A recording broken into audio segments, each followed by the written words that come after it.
Hi everyone, this is Dr. Richard O'Connor at the Jesse Marcel Library, and I'm here with Bryan, who has been to the library several times and shared with us his UFO encounter that he's agreed to tell us about. And I would like to thank Bryan for coming to the library and having the courage to share with those that are interested what happened when he and his friend were driving down the highway and had a pretty up-close UFO sighting. So Bryan, why don't you go ahead and tell us your story. Okay. Yeah, we were traveling from west to east in northwestern Washington in a pickup truck, and it had one dog in it with the two of us. I was the passenger, the driver was on my left, and there was a valley on the left, and the highway actually was quite windy at that point because we were going up a hill, and the valley was on the left. It was probably quarter mile across if you went straight across the top of it, and it was vegetated. Blue sky day, no wind that I know of. And I was looking out the window, and all of a sudden I saw a strange object in the air, which was roughly 100 feet higher than the road was, so that the blue sky was behind it, and it looked like a flying saucer. And I thought, oh boy. And I wiped the windshield with my left hand right off and a cloth to see if there was something hit the windshield, and then that didn't do anything, and I went like this so it wasn't a glare on the windshield, and I kept watching it all this time. And I said to my friend, said, "Do you see that?" And he said, "Yes." And I said, "Well, I guess I'm not nuts. I see it very clearly, and it's staying parallel with us." We were going about 45 up the hill, and it looked like a typical flying saucer, and it once tilted like this. It was roughly I would say 80 yards from the truck, and it looked like it was about 100 feet in diameter from the bottom. So there's a little bit of shadow under it because I could see the bottom, and it had that dome on the top, and it had a little bit of a dome on the bottom, I guess, but who knows what it was. It was shadowed, but I could see what looked like windows on the bottom part.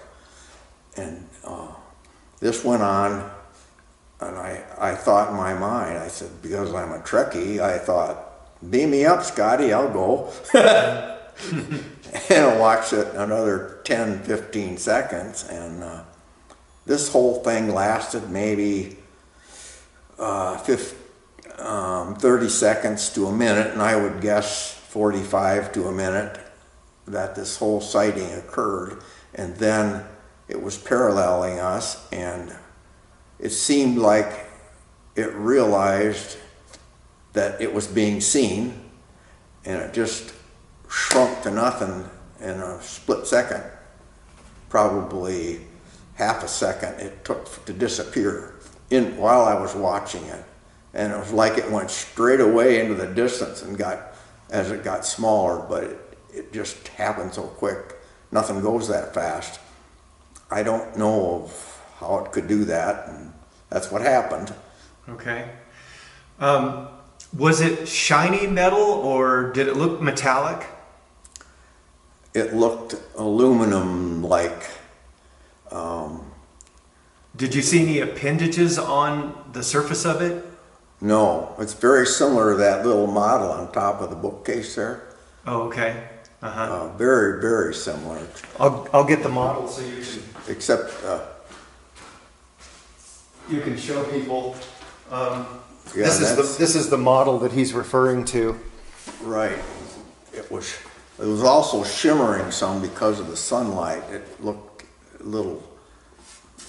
You know, the sun was hitting it, and it looked shimmering, or even made it look like it was spinning, except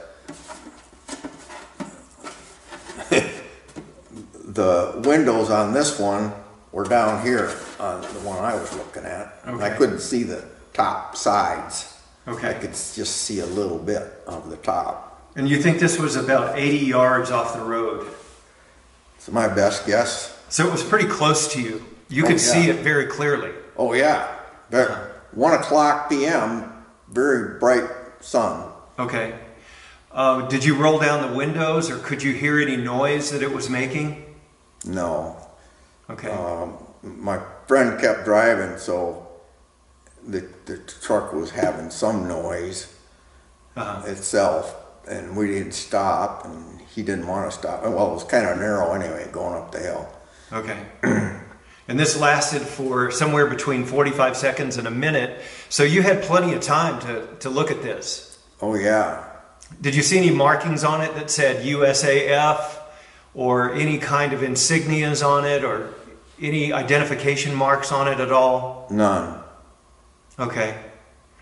You didn't see anybody in the windows, like a being of some kind in the windows? No, there was no beings that I know of.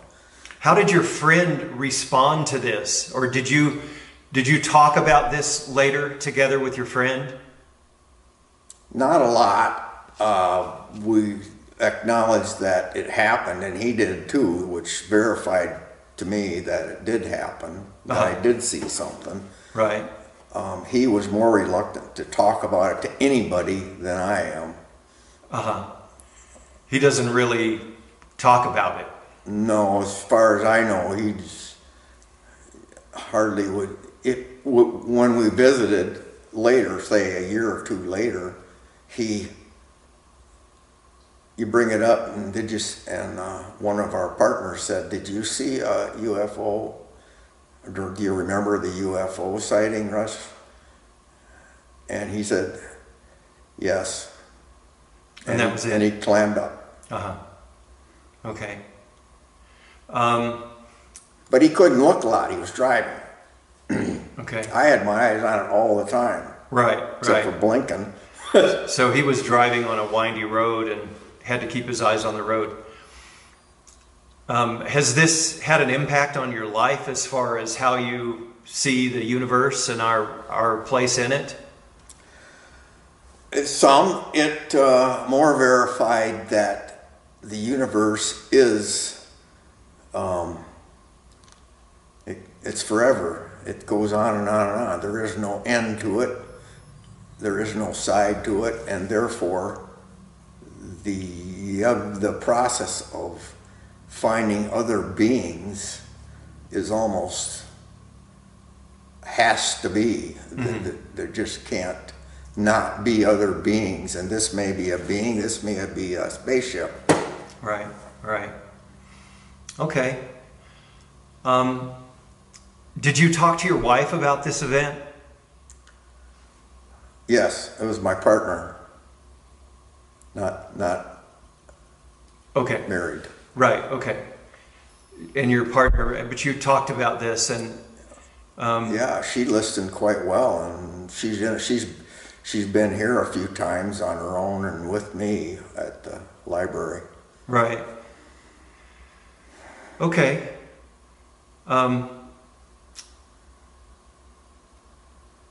I can't think of any other questions that I have. Other people that see this, here at the library, or if you decide to put this out there on the internet, there may be other people that will have comments or questions, but I thank you very much for coming and allowing me to video your story. I think it's an important story because it lets our fellow citizens know that there really is something to this UFO phenomenon. This isn't just people's imaginations. Lots of people are having experiences like this, but not everybody has the courage to allow their story to be videotaped and recorded in this way. So you're doing the world a service, in my opinion, by letting other people know that this is something that is real, and it's important, and it's important that we pay attention to it. So thank you very much. And do you have any other comments? Yes, I agree. That's important to get these recorded, and the more of those people that cite these things say something and get recorded, the more history we've got, and the more we can pass around now on the internet. It's really important because we can learn something. Absolutely. And I like learning too. It's a lot of fun. I agree.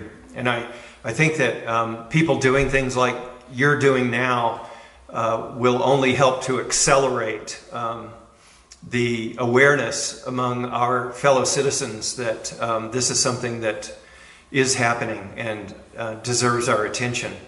And so maybe you doing this will inspire other people that have had similar close-up encounters.